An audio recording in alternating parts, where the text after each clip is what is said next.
Hello student. तो आज का हमारा ये सेशन रहेगा स्पेशली बीएससी फॉरेस्ट्री वालों के लिए, जो फर्स्ट ईयर में इनका कॉमन पेपर आता है बेसिक मैथमेटिक्स उसके लिए। और टॉपिक रहेगा अर्थमेटिक प्रोग्रेशन। तो 10th लेवल का टॉपिक है अर्थमेटिक प्रोग्रेशन या समांतर श्रेणी। बहुत बेसिक क्वेश्चन बनता है इनमें से। तो ज़्यादातर क्वेश्चन जो है वो समांतर श्रेणी का nवां पद और n पदों का योगफल इस पर बेस्ड बनता है। ज़्यादा ट्विस्ट नहीं करते हैं क्वेश्चन को, सिंपल क्वेश्चन बनेगा। तो चलिए स्टार्ट करते हैं।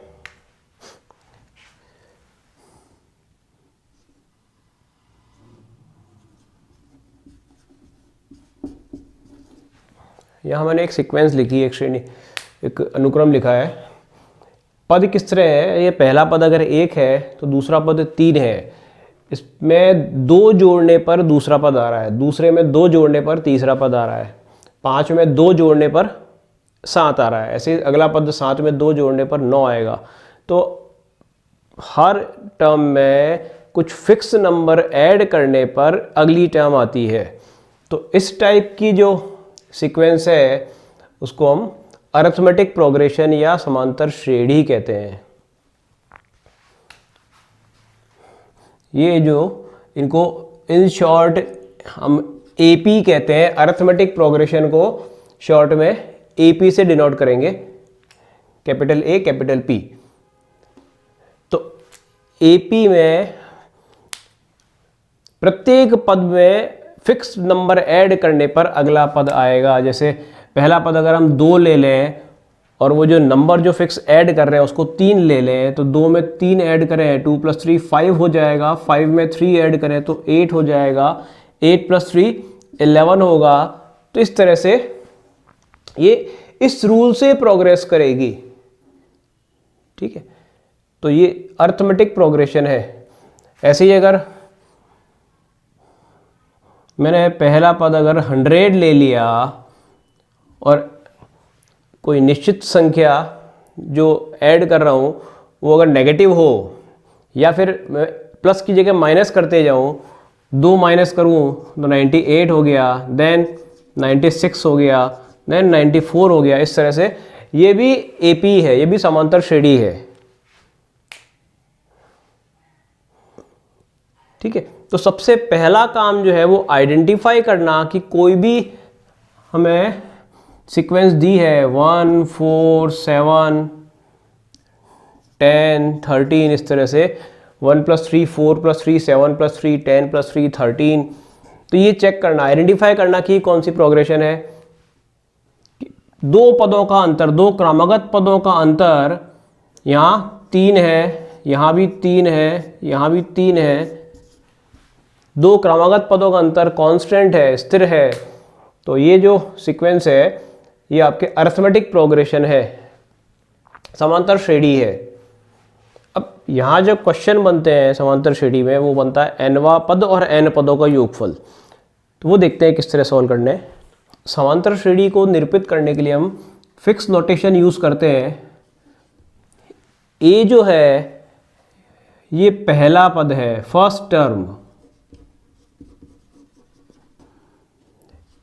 इस a में d को ऐड करें, a + d, वो फिक्स नंबर जो प्रत्येक पद में ऐड करने पर अगला पद आ रहा है, तो वो जो फिक्स नंबर है वो d है।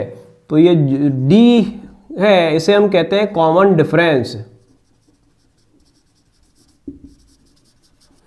सार्व अंतर,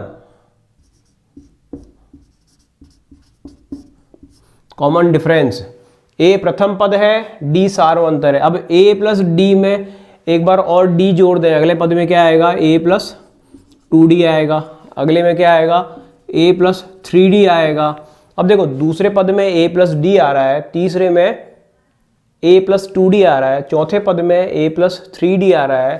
तो अगर मुझे 10वां पद निकालना है, देखो चौथे में 3d आ रहा है, पांचवें में a + 4d आएगा, तो यहाँ भी एक कम है। तो अगर मुझे 10वां पद निकालना है तो a + 9d, राइट। और अगर मुझे व्यापक पद चाहिए, मैं कहूँ मुझे तो n + 1वां पद चाहिए, चलिए एनवा पद चाहिए, टी एन, इसे मैं कहता हूं एनवा पद।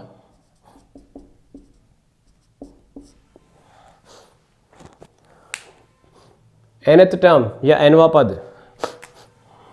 a प्लस कितना आएगा, अब एनवा पद है तो n से एक कम, n minus 1d।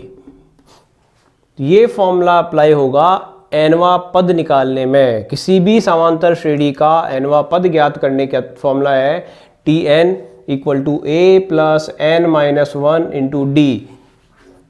T N ये एनवा पद है, nth टर्म, n जो पद ज्ञात करना है, n ये जो पद ज्ञात करना है,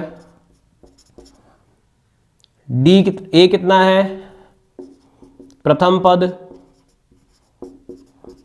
जो भी आपको समांतर श्रेणी दी है उसका जो पहला पद है, जैसे 1, 4, 7, 10, 13 एंड सो ऑन। ये एग्जांपल अगर हम ले लें तो यहां पहला पद क्या आएगा सॉरी, इस केस में पहला पद 1 है और दूसरे और पहले का अंतर 3 है, तीसरे और दूसरे का अंतर वो भी सेम है, तभी तो ये समांतर श्रेणी है। तो पहला काम ऑब्जर्व करना कि जो दी गई श्रेणी है वो समांतर श्रेणी या एपी हो, तभी ये फॉर्मूले अप्लाई होंगे। तो ए हो गया प्रथम पद और डी जो है वो सार्व अंतर है। सार्व अंतर कैसे निकलेगा, कॉमन डिफरेंस, सार्व अंतर दैट मीन्स कॉमन डिफरेंस। कैसे निकलेगा, second term minus first term, दूसरे पद में से पहले पद को माइनस कर दो या फिर तीसरे में से दूसरे को माइनस कर दो, या जो भी डिफरेंस आ रहा है जो कॉमन है वो आपका कॉमन डिफरेंस कहलाएगा सॉरी तो इस केस में, ये एग्जांपल वाले केस में ए कितना है, अगर मुझे 8वां पद निकालना है इस श्रेणी का 8वां पद, अगर मुझे ये ज्ञात करना है इसका 8वां पद, तो n कितना हो गया, जो पद ज्ञात करना है वो n है, तो मैं इसे 8 लिख देता हूं, T8 हो गया, राइट। T8 में सिंपल 8वां पद भी लिख सकता हूं, T8 नोटेशन है, कोई जरूरी नहीं है, आप चाहे तो मत लिखें। a कितना है, पहला पद 1 है, n हमने कहा है 8 है, 8 माइनस 1, d कितना है, दो पदों का अंतर, 4 में से 1 गया 3, 7 में से 4 गया 3, तो अंतर जो है वो 3 है। तो 1 प्लस 7 गुणा 3, तो 7 3 21 प्लस 1 22, तो 8वां पद आपका 22 आएगा। ये है एपी के nवें पद निकालने का तरीका। अब हर बार एक क्वेश्चन छोटा सा इस पर बन रहा है, 10वां पद ज्ञात करो, 15वां पद ज्ञात करो, ठीक है। तो बहुत ज़्यादा डिस्कस हम नहीं करेंगे इसे, क्योंकि ये टॉपिक आप लोगों ने 10th क्लास में पढ़ा भी है और बहुत अच्छा क्वेश्चन यहाँ से नहीं बनता है, सिंपल क्वेश्चन ही बन रहा है। चलिए आगे देखते हैं। नेक्स्ट टॉपिक है n पदों का योगफल। अब जैसे ही हमने सीरीज़ को इस फॉर्म में लिखा, आपके अर्थमेटिक प्रोग्रेशन को, अर्थमेटिक प्रोग्रेशन होती है 1 3 5 7 9, राइट। ये तो आपके एपी है। अब हमें इनका सम करना है। मान लीजिए हमें कह रहा है कि प्रथम 10 पदों का योगफल ज्ञात करो, फर्स्ट n टर्म्स का सम, तो 1 प्लस 3 प्लस 5 प्लस 7 इस तरह से अप टू 10 टर्म्स। तो ये जो है ये सीरीज बन जाती है। श्रेणी, वो क्या थी, श्रेणी, ये श्रेणी थी और ये श्रेणी हो गई। सीरीज के n टर्म्स का सम, n पदों का योगफल। तो ये आपको फॉर्मूला ध्यान रखना है, समांतर श्रेणी के n पदों का योगफल AP के n पदों का योगफल, सम ऑफ n टर्म्स,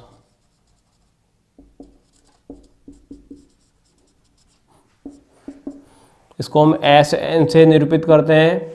फॉर्मूला है n/2 ब्रैकेट 2a, ये क्या है, पहला पद, n क्या है, जितने पदों का योगफल निकालना है वो, 2a प्लस n-1 गुणा d।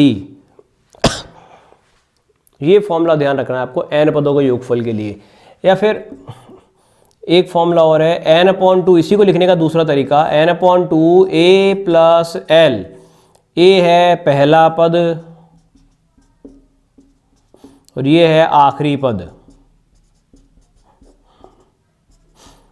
दैट मीन्स अगर पहला पद और आखिरी पद पता है और कितने पद है टोटल ये भी पता है, फर्स्ट टर्म और लास्ट टर्म पता है और टोटल नंबर ऑफ टर्म्स कितनी है ये भी पता है, तो ये फॉर्मूला यूज करेंगे। अदरवाइज ये फॉर्मूला सब में यूज कर सकते हैं। ये जो फॉर्मूला है वो हम हर बार यूज कर सकते हैं, ठीक है। तो प्रैक्टिस अपनी इस पर रखेंगे। क्या फॉर्मूला है, n/2 2a plus n-1 into D. अब किस तरह यूज करना है, ये सेम क्वेश्चन ले लेते हैं। 1 + 3 + 5 + 7 अप टू 10 टर्म्स, 10 पदों का योगफल ज्ञात करना है। इसे हटा देते हैं। यहाँ इस केस में, इस वाले केस में a1 है पहला पद, दूसरे और पहले का अंतर d 3 - 1 2 है, दूसरे और पहले का अंतर या तीसरे और दूसरे का अंतर 2 है, और कुल पद जितने हमें जोड़ने हैं, कुल पदों की संख्या, नंबर ऑफ टर्म्स, वो 10 है, सम ऑफ 10 टर्म्स, राइट। तो formula 10/2 bracket 2a, 2 multiply a is 1, पहला पद 1 प्लस n-1, n कितना है 10, 10 - 1 और d कितना है 2। ब्रैकेट का ध्यान रखें, ब्रैकेट बंद करते चलें, और सिंप्लीफिकेशन का ध्यान रखें क्या पहले करना है। तो 10/2 5 लिख दें, ये 2 हो गया, यहाँ 10 - 1 9 हो गया, और 9 को 2 से मल्टीप्लाई करेंगे तो 9 2 ज़ा 18 आएगा। तो 18 प्लस 2 20, और 5 को 20 से मल्टीप्लाई करेंगे तो 100 होगा। तो इस समांतर श्रेणी के 10 पदों का योगफल, या इस अर्थमेटिक सीरीज के 10 जो पहली 10 टर्म्स है उसका सम जो है वो 100 होगा। चलिए इसी क्वेश्चन को हमने दूसरी तरह से लिखा है। क्वेश्चन दे रखा है 1 + 3 + 5 + 7 + 9 ++ अप टू 81, इस श्रेणी का योगफल ज्ञात करो। इस AP का सम निकालना है। तो यहां देखिए क्या है, हमें A तो पता है, A1 है, पहला पद 1 है, D भी पता है, D है 3 - 1 2, D भी पता है। समांतर श्रेणी के n पदों का योगफल क्या होता है, Sn होता है n/2 2a plus n-1 into D. अब इसमें मिसिंग क्या है, a पता है, d पता है, लेकिन n पता नहीं है कि भैया समांतर श्रेणी का योगफल तो निकालना है, लेकिन कितने पदों का योगफल चाहिए, राइट।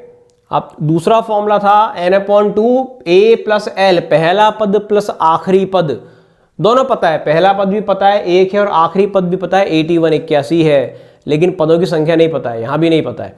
तो दोनों ही फॉर्मूले में n मिसिंग है। तो n कैसे कैलकुलेट करेंगे, तो n कैलकुलेट करने के लिए हमें nवां पद जब दे रखा है 81, तो हम क्या करेंगे, हम पहले tn का फॉर्मूला लगाएंगे। tn क्या है, a plus n-1 into D. अब देखिए tn हमें आखिरी पद 81 दे रखा है, तो tn हमें दिया है 81। अरे भाई nवां पद 81 दिया है, n निकालना है, तो कौन सा पद, अब क्वेश्चन हम चेंज कर लें कि इस श्रेणी का कौन सा पद 81 होगा, कौन सा पद 81 होगा। तो nवां पद 81 होगा मान लिया, तो उस n का मान हमें निकालना है। तो nवां पद 81 है, a 1 है, यहाँ n-1 और d कितना है 2 हो गया। इस इक्वेशन को सिंप्लीफाई कर लें, कितना हो रहा है 1 + 2n-2 = 81। सिंप्लीफाई कर लें, यहाँ पर 1 - 2 -1 आएगा, 2n-1 = 81। तो 81 + 1 आ गया 2n, तो 82 हो गया 2n। तो 2n हो गया 82, n हो गया 82/2 दैट इज 41। तो n का मान निकाल लिया हमने 41 है। वापस देख लें, इसमें tn में a दे रखा है 1, d पता है हमें और tn भी पता है। tn मतलब ये आखिरी पद, nवां पद। तो इसका यूज करके n निकल जाएगा। इस फॉर्मूले में tn, a, n और d कुल 4 पद है। tn, n, a और d कुल 4 पद हैं। इनमें से 3 पता है, tn पता है, a पता है, d पता है, तो n निकल जाएगा। हमने यहाँ से n निकाल लिया। अब एक बार जब n आ गया तो इस n का यूज करके हमें क्या करना है, Sn निकालना है। Sn क्या होता है, n/2 2a + n-1 × d। अब एक बार जब n निकल गया कि 41 है, 41/2 2a, 2a कितना है 1 है, प्लस n अगेन 41 -1, d कितना है, d 2 है। बस इन्हें सिंप्लीफाई करना है। 41/2 2 + 41 - 1 40 हो गया, 40 को 2 से मल्टीप्लाई करें तो 80 आएगा, और 80 + 2 80 + 2 82 होगा। 82 को 2 से डिवाइड करें तो 41 होगा। तो 41 × 41, तो 41 का स्क्वायर कितना होता है, तो 40 का स्क्वायर तो 1600 + 1 और 80, तो 1681। तो ये आपका आंसर होगा। ठीक है, तो इस टाइप की सीरीज में देखो 2 क्वेश्चन सॉल्व हो गए, nवां पद भी निकल गया, n का मान भी निकल गया और n पदों का योगफल भी आ गया। तो इसी को अगर वो ऐसे पूछता है कि ये कोई AP दे दी 1 3 5 7 9, इस AP का कौन सा पद 91 है, कौन सा पद 90 आगे भी चल रहा होगा नो डाउट, कौन सा पद 91 है। तो अब हमें जो पद दे रखा है वो tn दिया है, एक्चुअली ये आपको tn दिया है 91, a हमें पता है, d पता है, इसका यूज करके n निकालेंगे इस तरह से, राइट। तो अब कितने तरह के क्वेश्चन बन गए AP में, nवां पद निकालना, 10वां पद ज्ञात करो, 15वां पद ज्ञात करो। सेकंड 10 पदों का योगफल, 15 पदों का योगफल, जब सिंपल AP दे रखी हो, सब कुछ दिया हो तो। तीसरा nवां पद दे देगा और कौन सा पद है ये निकालना है। अरे भाई इस सीरीज का, इस AP का कौन सा पद 91 है, तो n का मान निकालना है। एक क्वेश्चन ये हो गया। दूसरा इस टाइप की सीरीज दे दी, इस टाइप की सीक्वेंस AP दे दी और इसका सम निकालना, जब आपको n पता नहीं है तो पहले n निकालना होगा। दैट मीन्स पहले तो इस टाइप का tn वाले फॉर्मूले का nवें पद का यूज करके n निकालेंगे और देन n पदों का योगफल ज्ञात करेंगे।